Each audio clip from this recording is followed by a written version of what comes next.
Hey everyone, welcome back to Happy Life, Better Life. Thank you so much for joining me today. So, today I want to talk about something that's really been bothering me personally. Um, and you're welcome to share your thoughts. You may disagree with me or you may agree with me, but I'd like to know what you think. So, lately, anytime I look at social media, which I try not to do too much, even though I post on social media, and I think that had a lot to do with why, after a certain period of time, sometimes I slowed up a little bit because at times it just seems like there's so much noise. There's so much noise. There's all kinds of things coming at you, but in the midst of it, sometimes it's really, really good stuff. And then sometimes it's okay stuff. And then other times it's like, what the heck were you thinking? Like, I don't get it. I don't quite understand it. But when I look at what I see generationally, I see main differences between my generation and the generation that's coming up after us. And this is definitely not to say that our generation got it all right. As a matter of fact, we may have been contributing to some of the things that the generation today does. Because I believe every generation makes something acceptable for the next generation that wasn't acceptable before. Like, for instance, there was a time when if a woman was divorced, she was frowned upon. She was almost like a leper in society. And I'm not saying that that was a good thing. I'm just saying that it was a thing. So, unfortunately, it might have made some people stay in bad situations. And maybe at other times, it might have made people rethink, going for a divorce or whatever the case may be. Also, there was a time when it was frowned upon to be a single mother or to be a teenage mother. But now there is really no stigma attached to these things. They're just things that it's the norm. It's the things that happen. But is it good for us overall?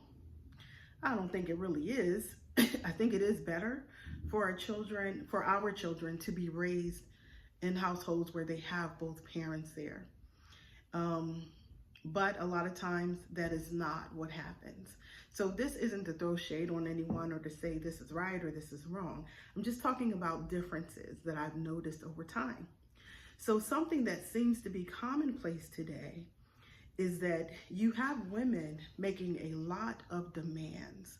Like, if a guy wants to date me, he has to be making six figures. He has to be doing this. He has to be doing that.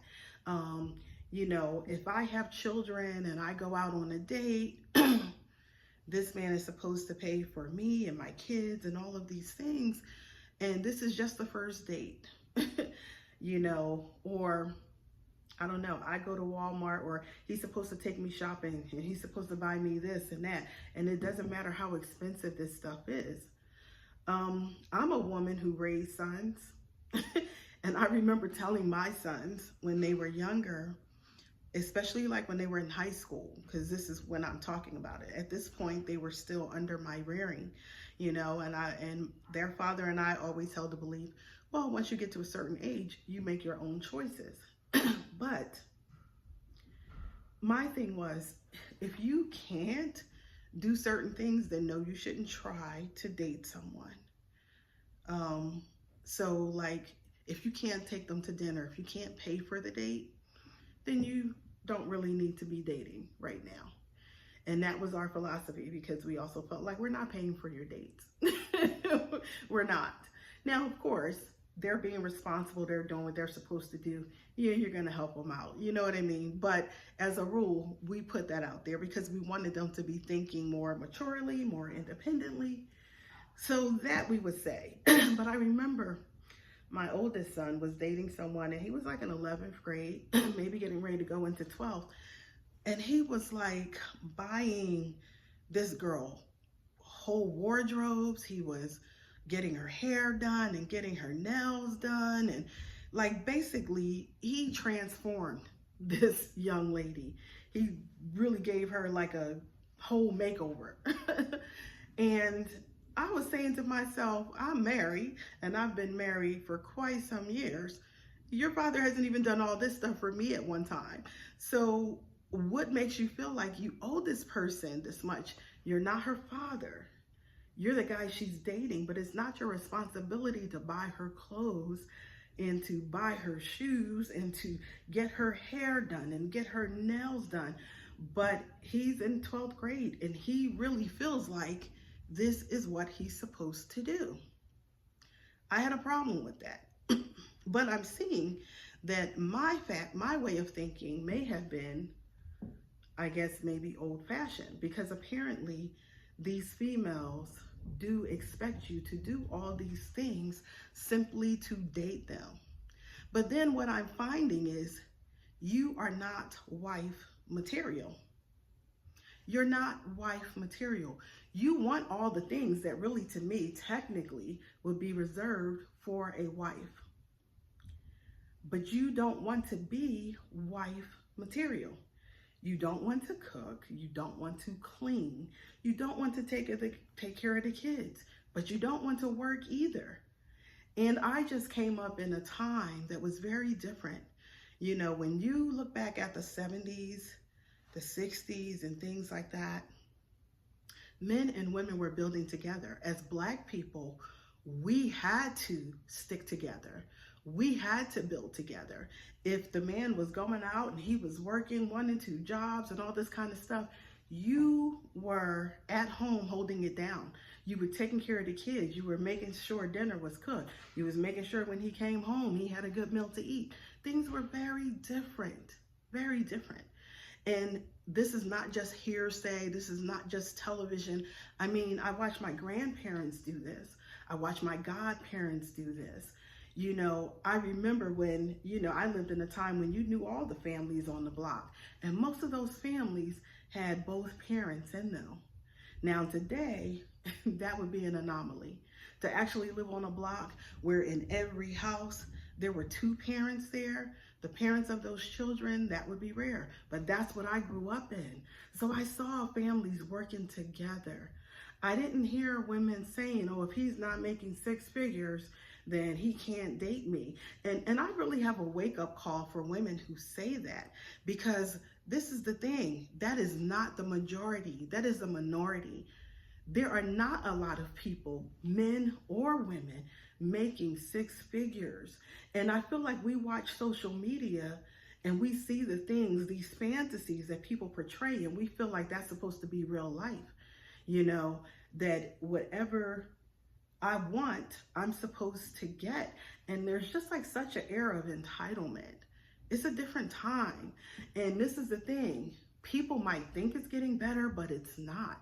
Times are becoming more difficult. You have more people right now, this day, in 2025, who are struggling because everything has gone up so much. Food, rent, gas, not just gas for your car, but gas for your house, electricity, taxes on your home, insurance on your home. It's rough out here today. So I'm like, you want to go into a situation that's ready-made for you, but you're not ready-made for the situation.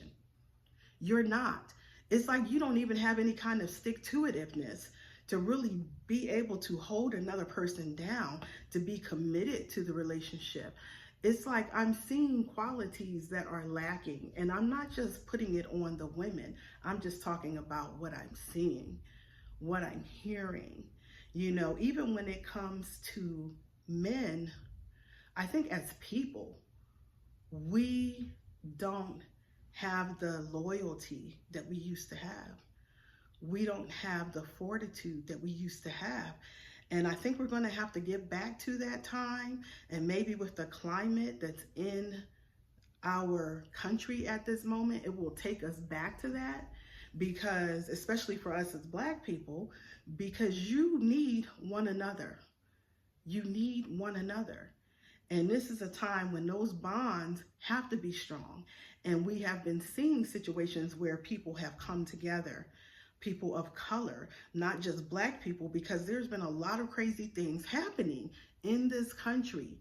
And so you need someone that you can depend on. You need someone who's worth investing in.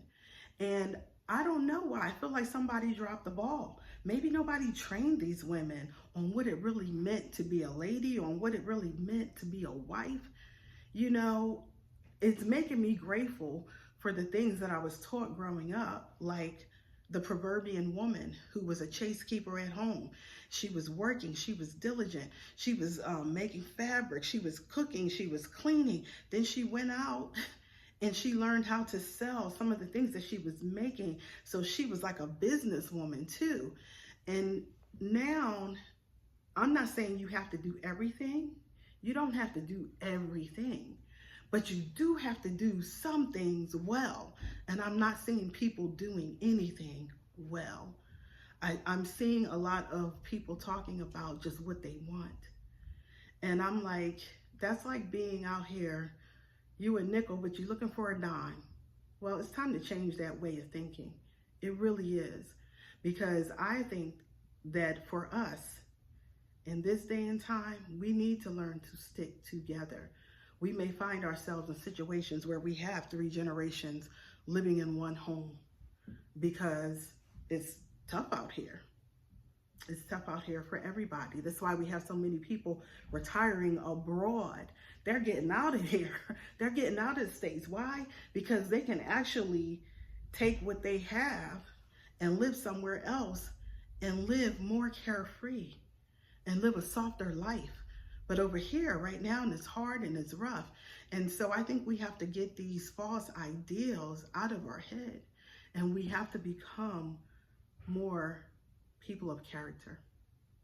So anyway, that's my thought today, but I'm not going to downsize it. I was going to say, but what do I know? Well, yeah, I know something. I've been here for a little bit. I was married for 24 years, so I know a little something. So in the meantime, if you have any thoughts about this, share. I'd like to hear. You may disagree with me, you may agree, but I would like to know your thoughts. Thank you. And you know, as always, I want you to live a happy life and a better life. Bye-bye.